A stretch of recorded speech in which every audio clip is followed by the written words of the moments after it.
നിയമസഭാ സ്പീക്കറും സംസ്ഥാന മുഖ്യമന്ത്രിയുമായ ഏക വ്യക്തി. A. E. Ahmed. B. C. H. Muhammad Koya.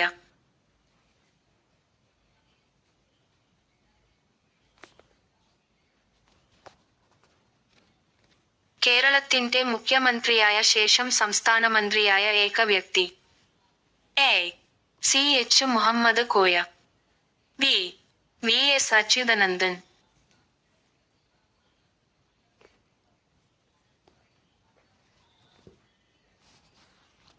കുട്ടികളുടെ സർഗവാസനകൾ പരിപോഷിപ്പിക്കാൻ അയൽക്കൂട്ട മാത്ര കയ്യിൽ കുടുംബശ്രീ ആവിഷ്കരിച്ച പദ്ധതി. എ. ബാലസഭ. ബി. കേരളസഭ.